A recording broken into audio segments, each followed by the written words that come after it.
pessoas de 30, 40 anos, que foi formado desde criança por pessoas de mau caráter. Quando encontra com Jesus, ele ainda é um mau caráter, só que ele precisa ser o quê? Precisa passar por uma transformação e ele precisa nascer de novo. Então, através do novo nascimento, através desse encontro com Jesus, a gente reencontra uma nova identidade. Então, uma pessoa mau caráter só pode ser transformada e mudada através de Jesus. Uma amiga minha, ela é pastora, ela diz que é reconhecido, foi falado, né, a nível mundial, que a única instituição, aí entenda uma coisa, a igreja somos nós, estou falando de templo não. A única instituição capaz de mudar a vida de uma pessoa ainda é a igreja. A única instituição. Aí tem pessoas que falam assim, a igreja é lugar de tudo, ex-drogado, ex-prostituta, ex-isso, ex-aquilo, mas graças a Deus são ex-lavados e remidos pelo sangue de Jesus. E olha só, Jesus, ele não muda o nosso jeito, o nosso estilo. Você estava falando questão, aí já entra outra palavra, estilo. Cada um tem seu estilo. Né? Não adianta você querer que a outra faça sobrancelha, que a outra fique do jeito que você gosta, que a outra bote os cabelinhos, que eu acho lindo que vocês colocam essas tranças aí, né? As trancistas. Não adianta você querer que ela faça trança se ela não gosta.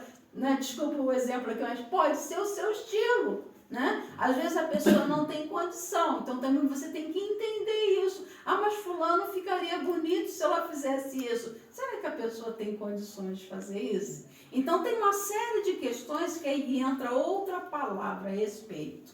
Então quando se diz respeito ao estilo, Jesus não muda estilo, ele transforma o coração. Vamos repetir? Jesus não muda estilo, ele transforma o coração. Porque o que precisa ser mudado em nós? É o nosso estilo? Não, é o nosso coração. Eu tenho ainda, né? Eu sou pastora, mas eu tenho umas calças com os furos, com os cascos. Então, eu penso 2 vezes quando eu vou a determinados lugares se eu vou com aquela calça ou não. Tem lugares que eu posso ir com aquela calça rasgada. Não são muitos rasgos, não, mas tem. Mas tem outros que eu já não posso, porque realmente eu vou ser julgada por aquilo que eu estou vestindo, né?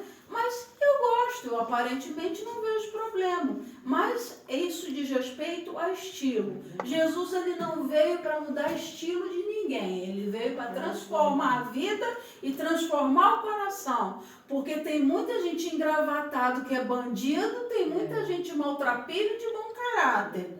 Então a gente tem que saber essa diferença. Agora, não tem cabide. Oi? E no céu não tem cabide. Não tem cabide. Né? Para pendurar terno, para pendurar... Exatamente, né? Então, assim, como a gente está falando de identidade, como é que a gente vai se portar em sociedade como servas de Deus, né? O Espírito Santo, ele fala com a gente. Tem roupa que eu coloco, por exemplo, que eu chego no espelho e ele fala assim, na minha não, essa aí não, para tal lugar você não vai com essa roupa. Mas tem outras que a gente já olha, não, estou tranquila, então se o coração não nos condena, nós temos paz e nós fazemos aquilo que é o nosso estilo, é o nosso jeito. Mas sabe o que é o barato disso? Jesus ama cada um de nós de acordo com o nosso jeitinho. Amém. Jesus ama cada uma de vocês do seu jeitinho. A única coisa... Vocês sabiam que a única coisa na Bíblia que Deus pede para nós, alguém sabe? A única coisa que Deus realmente pede, ele pede para o ser humano. Você sabe o que Deus pede? Amar o próximo como a si mesmo. Oi? Amar o próximo como a si mesmo. Isso aí foi um mandamento, mas o que ele pede de nós? Obedecer? Essa palavra. Sabe o que a palavra diz? Filho meu, dá-me o teu coração. É a única vez na Bíblia que nós vamos ver Deus pedindo alguma coisa e Ele pede o nosso coração. E eu costumo dizer para vocês, para as pessoas com quem eu converso, o seguinte: quem tem o coração de uma pessoa tem tudo dela. Verdade. Se Jesus tiver o teu coração, ele vai ter o teu tudo. Ele vai ter o teu pensar, ele vai ter o teu sentir e ele vai ter as tuas atitudes, o teu agir.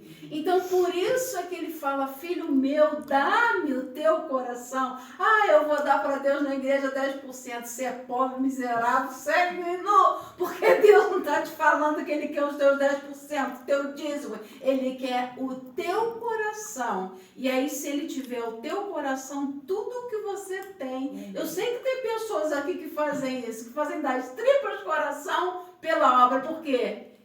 Entregaram para ele o que? O coração. Está aqui, Senhor. Aí quando ele tem o nosso coração, eu não vou medir esforço para estar aqui no dia de tarde, eu não vou medir esforço para estar me dedicando às mulheres. Ah, mas o que eu ganho? Nada. Mas eu estou com o meu coração nas mãos de Deus. E se ele tem meu coração, eu vou fazer o que ele me manda. Aí o meu coração vai obedecer. O meu coração vai fazer o quê? O que ele ordena, amar o próximo como a si mesmo. Vocês estão entendendo? Mas tudo parte do nosso coração. E o nosso coração é a nossa identidade. Nossa, a gente diz assim, fulano tem um bom coração. A gente não vive ouvindo isso das pessoas.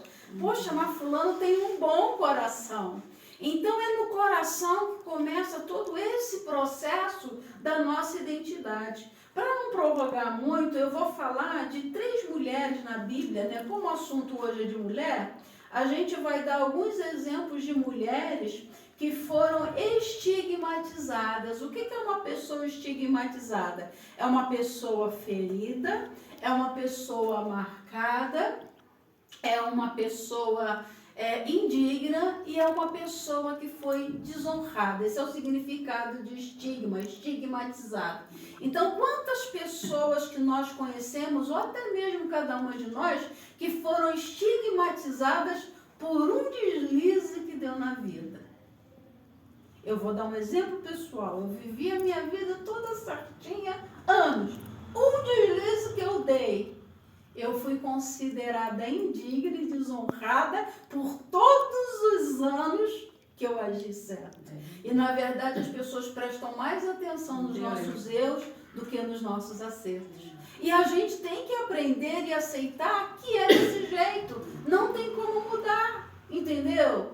Não tem como mudar. A gente tem como mudar a nossa forma de enxergar a maneira que as pessoas estão nos estigmatizando. Nós moramos no Alto Independência. Eu morei fora, em outros lugares, diversas vezes. Mas quem mora aqui no bairro é ou não é estigmatizado? Não é? De onde é qual bairro? Alto Independência. Já muda. O preconceito, a discriminação por causa do lugar que você mora, né? Uma questão da discriminação racial. Se você, né, pertence a uma raça diferente da maioria do ambiente que você está, você já é discriminado pela raça, você é estigmatizado. E é interessante que na Bíblia eu poderia pegar vários exemplos aqui de mulheres que a gente poderia se espelhar nela, mas o homem é falho. Então, por mais que existem mulheres maravilhosas, mulheres cheias de exemplo, elas em algum momento elas vão deixar falha e aí vai demonstrar o lado humano. Então, eu quero falar de algumas mulheres que foram transformadas por Jesus, que tiveram seu caráter transformado como o caráter de Cristo. Porque Cristo é a nossa referência. E ele diz o seguinte: eu vos dei o exemplo para que assim como eu fiz, vocês façam também. Então, João 13:15, né? O Senhor como nossa referência. Alguém pode ler para mim só esse versículo, que é a base de toda o restante da reflexão? Quem encontrar primeiro pode ler. João 13:15. Pode ler alto.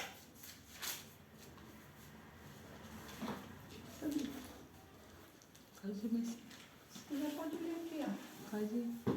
João 13:15. Pode ler. Pode ler. Porque eu vos dei o exemplo para que como eu vos fiz, fazeis vós também. Eu vos dei o exemplo para que, como eu fiz, vocês façam. Então, por mais que nós tenhamos pessoas como referência na nossa vida, a Carla é uma referência no ensino com criança. Ah, eu quero ser como a Carla. Não, porque Deus, ele não usa cópias. Deus não usa cópias. Você vai ser você. Você pode pegar algumas formas dela trabalhar, mas não queira ser igual a Carla. Você pode me ver pregando hoje e pode dizer assim, eu queria ser como a Alessandra. Não quero ser como eu, não, porque eu também falho. Mas vamos ser como Jesus. Vamos agir como Jesus, pensar como Jesus. Então, eu separei 3 mulheres aqui, e qual foi a atitude para essas mulheres? Depois, se vocês quiserem, a gente passa as referências bíblicas. A primeira mulher que eu gostaria de falar aqui para vocês é sobre a mulher samaritana. Está em João 4, de 39 a 41.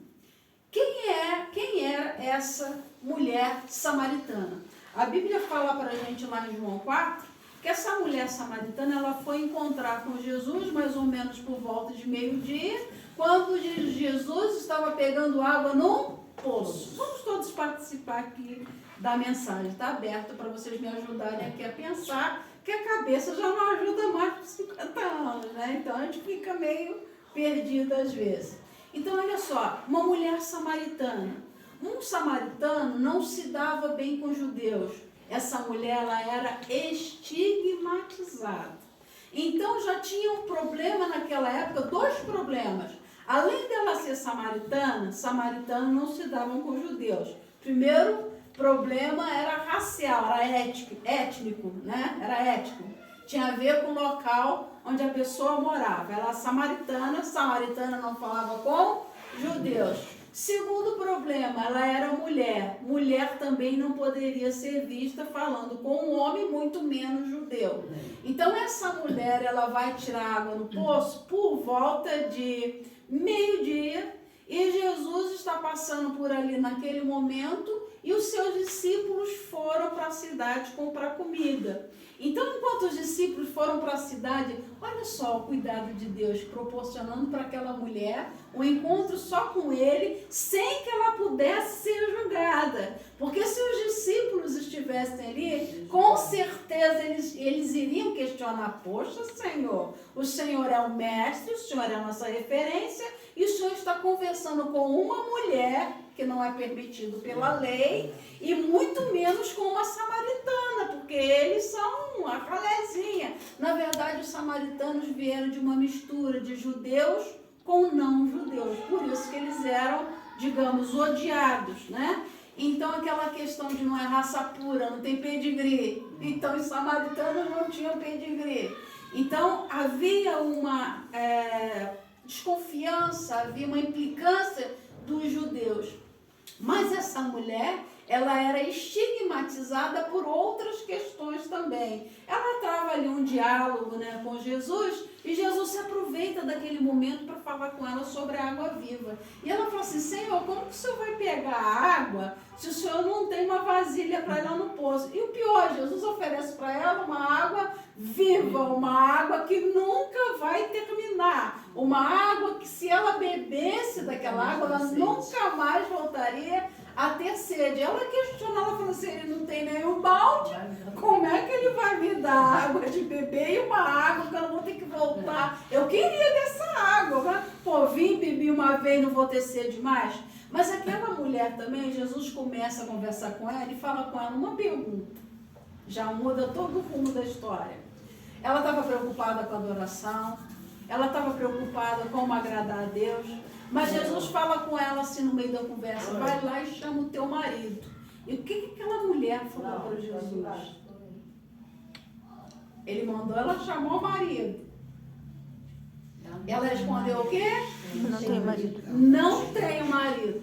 Aí entra em cena o Deus que sabe todas as coisas. Jesus diz para ela assim, verdadeiramente, você falou a verdade, porque você teve 7 e o que você tem agora não é teu.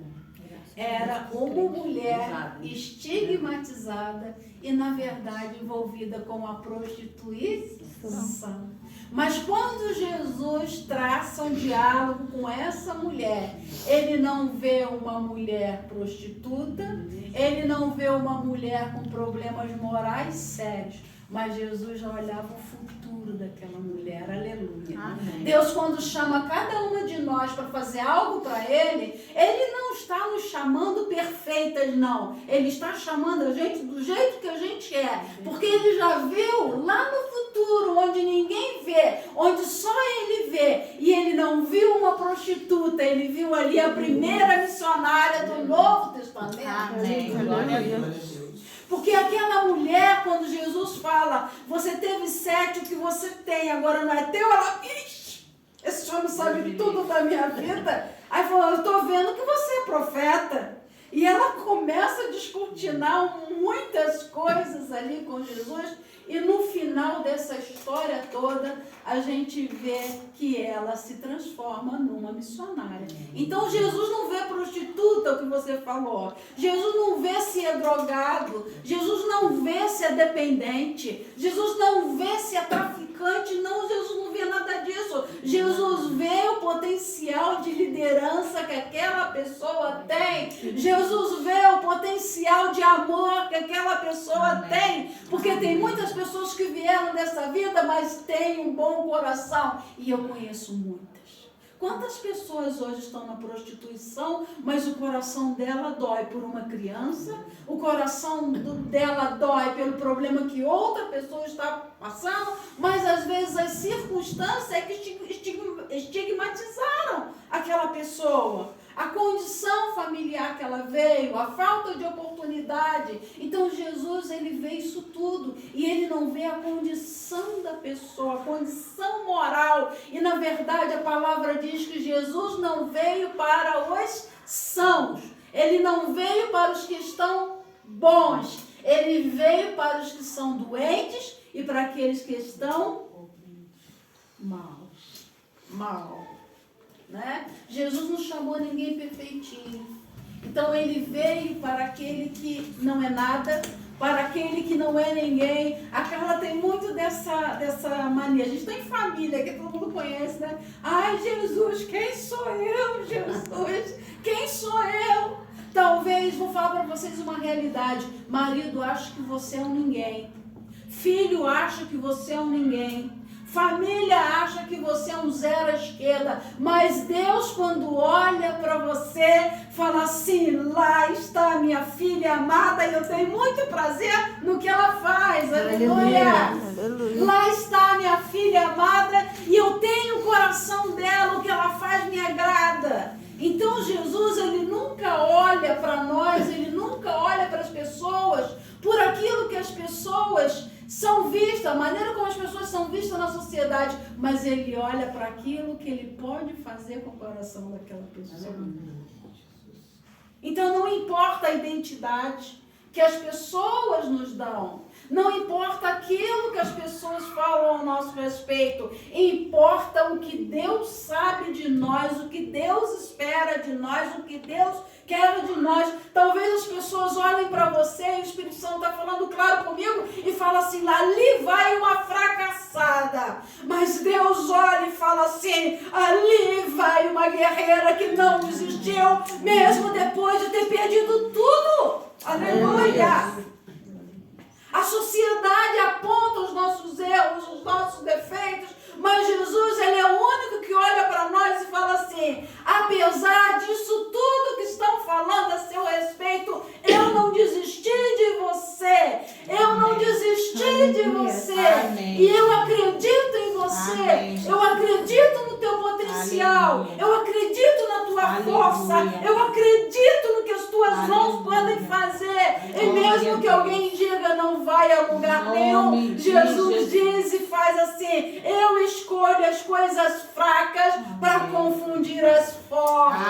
Eu escolho os loucos para confundir os sábios. E muitas vezes nós vemos o drogado, a prostituta louquinha, louquinha da vida. Mas Jesus não vê uma louquinha. Jesus fala assim, lá vai uma mulher que pode fazer grandes coisas no meu reino. Às vezes a gente olha e alguns são estigmatizados a fofoqueira, né? Nossa, aquela mulher ali é fofoqueira. Então vamos ganhar a fofoqueira para Jesus, porque ela vai espalhar o evangelho por onde ela passar. Poxa, aí ó, conheci um cara, esse aí é bom. E eu imagino essa mulher samaritana assim, né? Porque falou de tudo. Já saiu ali indagando, ela faladeira. Então, mas Jesus sabia do potencial missionário dela. Sabia do potencial dela. Geralmente quem fala demais é um excelente evangelista, um pregador da palavra. Né? Então, Jesus não vai mudar a personalidade desse falador, vai continuar sendo falador, só que vai transformar o caráter e vai passar a falar o quê? Coisas boas. A segunda mulher que eu separei, então só, a mulher samaritana se transformou o quê? Numa missionária. O que ela era? Prostituta. Jesus transformou numa missionária. A segunda mulher que eu vou deixar para vocês, são só 3, tá? Pra gente não perder muito tempo. É a mulher do fluxo de sangue. Está em Marcos 5, 25 a 35. O primeiro estigma dessa mulher é que ela sofria 12 anos com fluxo de sangue. Gente, nós somos mulheres e nós sabemos, todo mundo sangra mensalmente. Mas já era um problema de saúde. E primeira situação, aquela mulher, pelas leis dos judeus, ela não poderia, por causa daquele fluxo de sangue, frequentar o local de culto, o local de adoração. Agora vocês imaginam, né? Aí eu abro um parênteses para falar dos cristãos judaizantes que querem viver a lei dos judeus. Se fosse na época de hoje, nós, quando estivéssemos menstruadas, não poderíamos entrar no culto na casa de Deus para cultuar a Deus. Era mais ou menos assim que funcionava a lei com relação à mulher com fluxo de sangue. Ela ficava imunda por 7 dias e tinha que fazer todo um ritual para se purificar. Então, quando a mulher estava com fluxo de sangue, ela não poderia entrar no culto para adorar a Deus. Agora, imagine essa mulher com uma hemorragia de 12 anos. Né? Já estou encerrando, daqui a pouco já estou terminando. Gente, desculpa porque eu tenho compromisso, tá? Vai com Deus. Então, olha só, imagina essa mulher 12 anos. Imagina uma mulher sangrando. Na época não tinha absorvente, vamos ser realistas? Não tinha absorvente. Imagina a quantidade de sangue que essa mulher de pano, que ela precisava usar. Hemorragia. 12 anos sofrendo com hemorragia, direto. E muito antigo, não usava nada, descia de perna abaixo. Descia de perna Só um abaixo. parênteses aqui para poder Sim. deixar a igreja repetir. Como sangra 12 anos e não morre? Só um milagre. É porque Deus tinha um propósito. Deus tinha um É que propósito. sangra pra 12 vida anos e dela. não morre. Interessante esse posicionamento dela, porque Deus tinha um propósito para ela. Ainda que para a sociedade, para a religião, ela não tivesse valor nenhum, porque ela não podia entrar no templo. Então a parte religiosa dela foi pro dela. Cientificamente falando, humanamente falando, Impossível. É impossível. Impossível. Ela devia ter. Já fica cheia de anemia, tu imagina 12 anos. Devia ter uma anemia terrível, né? Eu tirei meu útero com 32 anos, porque eu fiquei 5 tendo anemias e a taxa de hematócrito baixíssima. É a questão, estou entre mulheres, então a gente pode falar sobre isso, né? Nem absorvente noturno dava conta, eu usava 2 e ainda sujava tudo. Agora imagina a mulher do fluxo de sangue. Então ela tinha um problema primeiro, físico, era o problema dela. Segundo problema que ela tinha era de ser excluída da sociedade religiosa. Gente, quantas pessoas estão excluídas do meio religioso por causa de conceitos humanos? Ah, porque tem um piercing, porque usa uma tatuagem, não é bem-vindo, não é aceito. A gente está falando da mulher de um problema do fluxo de sangue que passou por essa questão da exclusão, do problema físico, mas era também uma mulher estigmatizada. Mas essa mulher, ela tinha um problema físico e emocional. Vocês já pararam para pensar como estava a questão emocional dessa mulher do fluxo de sangue? Destruída. Não é diferente de muitas de nós. Que às vezes o físico está legal, mas o emocional está um bagaço. Às vezes o nosso emocional não está bom, o físico está ruim e pode ser o inverso, né? Físico, emocional, mas a verdade é que quando o físico não está bem, o emocional também fica afetado. Então tudo fica ruim. Então essa mulher ela tinha um problema físico, um problema emocional. Ela padeceu muito com médicos, ela gastou tudo que ela tinha e com certeza ficou na situação que muitos de nós ficamos. Eu também já tive tudo, já tive casa em vários lugares e hoje eu não tenho nada. Mas o valor que eu descobri, o valor que eu conheci, supera carro, casa, dinheiro, posição, lugar bom.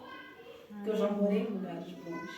Eu já vivi no meio da alta sociedade da Zona Sul, né?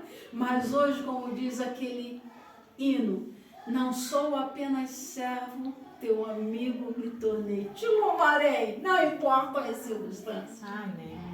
Então, essa mulher ela foi até Jesus nessa situação. Como foi levantada a questão dela aqui, né? Ela padeceu com preconceito, ela padeceu por causa das leis que eram injustas. Quantas vezes nós somos injustiçados também? Nós não fizemos nada para merecer e nós somos julgados. A mulher padecia por uma lei que ela não tinha culpa. Quem é culpado de estar doente? A mulher era culpada de ter uma hemorragia que não parava? Não, mas então ela foi também uma mulher injustiçada, né? Então ela era considerada impura. O fato dela ser considerada impura trazia um sofrimento emocional. Poxa, gente, Imagina. eu sou pura, eu não posso ter contato com ninguém, eu não posso ficar num ambiente religioso de adoração, eu sou impura. É como se eu tivesse uma lepra, né? Ninguém encosta. A verdade é que hoje também, quantas pessoas entram dentro das igrejas e se for maltrapilho, mal cheiroso, ele é considerado impuro e tem gente que não chega nem estender a mão, estende. É impuro, está excluído. Então, assim, essa mulher simboliza vários tipos de pessoas, né? A identidade de vários tipos de pessoas. Então, olha só, até quem tocasse nela seria impuro. Está na lei lá de Levítico 15, de 15 a 19. Quem tocasse nela seria impuro. Essa mulher, ela ouviu falar que Jesus faria fazer milagres e maravilhas. Ela mesmo lutando contra os estigmas que tinha sobre as costas dela, o que ela faz? Eu tenho que tentar. É a minha oportunidade, é a minha vez, eu tenho que fazer alguma coisa. E temos mesmo. Tem coisas que Deus faz, mas tem coisas que somos nós que precisamos ter posicionamento. Então ela ouviu falar que Jesus ia passar por ali, perto da cidade dela, e ela falou assim, se esse homem cura e faz maravilhas e faz milagres, não custa nada tentar. O não eu já tenho, então eu vou lutar pelo sim. E diz a Bíblia que Jesus estava ali cercado por uma multidão, estava com seus discípulos e todo mundo ali exprimia, todo mundo queria tocar em Jesus, porque sabia que se tocasse nele sairia essa virtude. Aquela mulher foi toda desajeitada.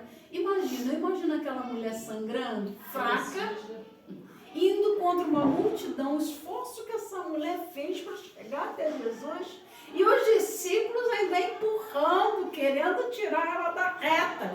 E eu vou abrir um parênteses para dizer, às vezes os que estão dentro da igreja são os primeiros a nos impedir da gente viver o nosso milagre. Verdade. Os que mais matam nossos sonhos são aqueles que nós chamamos de irmãos. O exército que acaba matando os seus soldados feridos não é o exército aí secular, não, é a igreja. Os próprios dentro da igreja enterram o sonho dos outros. Ao invés de ajudar, vamos levantar, eu te ajudo, não. Eu estou sempre animando ela, ela mandou lá, né? Eu falo, chama a existência, aquilo que não existe. Você quer uma casa, pede a Deus, coloca no papel ou me manda o link, já achei a casa. Aquele dia eu me acabei de rir sozinha. Eu quase queimei as panelas. Ela me manda uma mansão, que sandinha, de 3.600.000. Aí eu brinquei com ela, tudo é possível que cresce, você tem fé? Quem sou eu para dizer? Deus pode, porque Ele pode todas as coisas. Mas às vezes os próprios a nos excluírem são aqueles da fé, são aqueles que deveriam nos ajudar. Mas aquela mulher, mesmo fraca, mesmo se sentindo impura, mesmo sabendo que corria o risco de ser torturada pela atitude que ela teve, ela deu um jeitinho, e eu creio que na cabeça ela pensou assim, se eu tocar pelo menos na ponta do vestido dele, eu serei curada. Gente, olha que fé. Tem um louvor que fala, né? Se eu apenas te tocar, um milagre viverei em minha vida. Meu milagre eu vim buscar, só você pode mudar a minha história. Lindo esse louvor. Se eu apenas te tocar, um milagre eu viverei em minha vida. E eu creio que essa mulher, ela pensou isso naquela hora. Se eu tocar só no vestido dele, eu não preciso fazer mais nada. Eu não quero que ele estenda a mão, eu não preciso que ele ore, mas eu vou tocar na pontinha. E para ela tocar na orla das vestes de Jesus, como que ela estava? Teve que se arrastar. Se arrastando. Essa mulher foi se arrastando. Quantas pessoas chegam perto de nós se arrastando? E a gente, às vezes, muitas vezes, ao invés de pegar aquela pessoa com amor, carinho, cuidado, a gente acaba empurrando ela para o buraco. Mas aquela mulher foi e ela deixou uma lição para nós. Né? Jesus devolveu a sua dignidade. Por quê? A partir do momento em que ela foi pela fé, uma mulher cheia de fé, ela foi e tocou. Na mesma hora, o fluxo de sangue dela parou.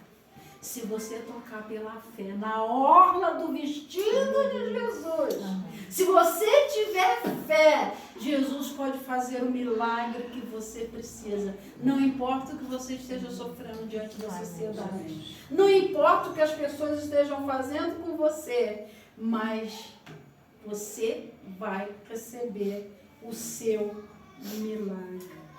A mulher enfrentou seus medos.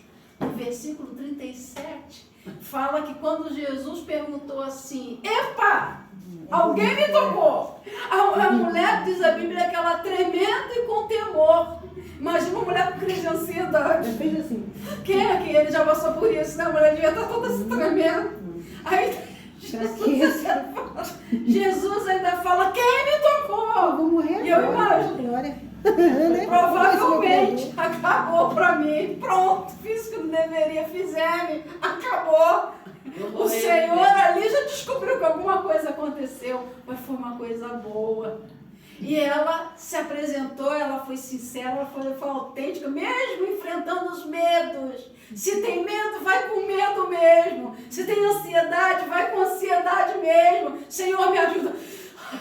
Ai, não sei como resolver esse problema. Ansioso vai ter falta de ar, né? Vai com ansiedade mesmo. Se Jesus te mandou fazer algo, ou se você sentiu que tem que fazer algo, vai com medo, porque essa mulher foi com medo e tremendo. Ela falou assim, Senhor, fui eu que te toquei. Quase morrendo, né? Quase fui eu. Lá vem, fui eu.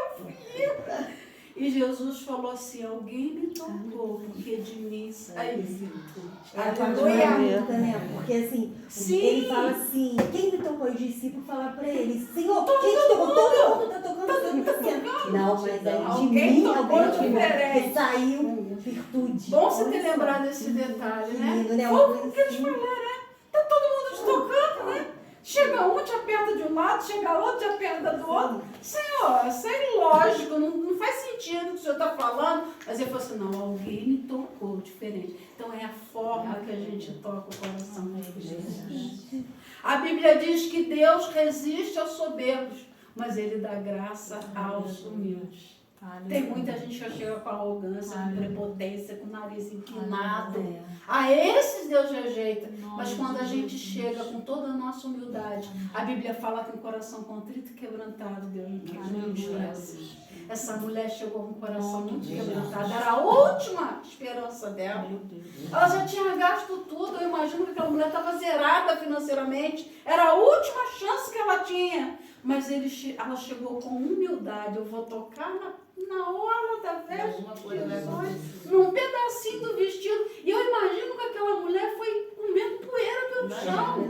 Ela deve ter ido se arrastando. Ela Ela foi foi, pra entendeu? Não tinha asfalto, era poeira. Mas aquela mulher foi e ela tocou. E ela recebeu de Jesus, ela enfrentou os medos e ela foi curada. A terceira mulher é uma mulher que não tinha identidade. Interessante essa aqui, já estou terminando, essa é a última. É uma mulher sem identidade. As outras a Bíblia dá algumas características, mas essa terceira que eu separei é a mulher cananeia. Está lá em Marcos 7, de 24 a 31. Né? Ela chega diante de Jesus e ela vai procurar Jesus por quê? Ela diz que a filha dela está em casa endemoniada. Né? E aí a primeira coisa que acontece com ela leva fora de Jesus. Ela foi ignorada por Jesus a princípio. Manda comer as migalhas. Quantas vezes nós Vai somos comer. ignorados no momento em que nós mais precisamos, né? E a gente desiste e vai embora. Mas essa mulher ensina pra gente o significado da palavra resiliência, da palavra perseverança, da palavra persistência. Ela não foi embora pelo primeiro não. Quantos de vocês aqui, se levar o primeiro não a respeito de algo, bota o rabinho entre as pernas e vai embora? Essa mulher nos ensina a não desistir na primeira palavra negativa que a gente ouve. Então, olha só, essa mulher cananeia, ela chega até Jesus e ela fala, minha filha está endemoniada. Ela tinha um problema de ordem social, porque ela era uma mulher grega, ela também não tinha direito às bênçãos do povo de Israel, né? Ela não era do arraial dos cristãos, ela vivia à parte, mas ela chegou até Jesus também precisando de um milagre. O milagre dela era de ordem espiritual. Senhor, a minha filha está em casa endemoniada. Aí já é uma questão moral, já não é uma questão social, já é uma questão espiritual dessa mulher cananeia, que nem identidade, a Bíblia só fala a mulher cananeia, mas quem era essa mulher cananeia? Não diz a pessoa sem identidade. Quantas pessoas sem identidade precisando de ajuda a gente tem encontrado à beira do caminho? Quantas mulheres, quantas pessoas nós encontramos precisando da nossa ajuda? Essa mulher tinha sua filha em casa, endemoniada, ela não era judia, ela não tinha direito algum. Mas nós vemos alguns ensinamentos dela. Não se importou com a opinião de outras pessoas. Pouco importa o que eles estão falando a meu respeito. Pouco importa se eu não sou do meio deles. Eu vou chegar e eu vou pedir. A persistência, como eu já falei. E quando Jesus diz para ela assim, não é bom pegar o pão dos filhos e dar para os cachorros, gente, sem brincadeira, isso aí machuca. Você chega pedindo ajuda para alguém, a pessoa fala assim, você não tem direito ao pão dos filhos, você não faz parte da família. Meu Deus. E quando às vezes as pessoas precisam de ajuda, vai em outra denominação, né? Tipo isso, não posso daqui, Não posso. Aí vai lá no outro lado acorda. Aí a mulher, ela tem uma fé tremenda que chamou a atenção do coração de Jesus. E Jesus, ela virou e falou para Jesus, né? Sim, Senhor, o pão é dos filhos, mas os cachorrinhos também comem das migalhas que caem da mesa. Gente, que humildade dessa mulher. Sim, Senhor, eu sei que o Senhor veio para o povo de Israel, mas se sobrar um pouquinho da tua atenção para mim, eu só quero um pouquinho, não quero muito não, Senhor. Os cachorrinhos também comem das migalhas. Isso daí moveu o coração de Jesus. E Jesus fala assim, mulher, grande é a tua fé. Não era do povo de Israel, mas tinha uma fé enorme. Então, o que essa mulher ensina para nós? Vamos parar de julgar quem está fora da igreja, porque muitas vezes quem está lá fora tem mais fé do que nós. Muitas vezes a gente prega uma fé num Deus e a gente mesmo não vive. Mas essa mulher grega, ela podia ter buscado nos deuses gregos. Grécia era cheia de Deus, Deus para tudo. Ela poderia ter ido buscar lá, mas ela não foi buscar nos deuses dela, ela foi buscar no Deus de Israel. E ali, pela fé, persistência, perseverança, ela recebeu da parte de Deus aquilo que ela precisava. Glória a Deus. Conclusão. Aleluia. Estigma dessas 3 mulheres. Gente, as crianças. Vai buscar com a blusa Vamos por favor. encerrar por aqui.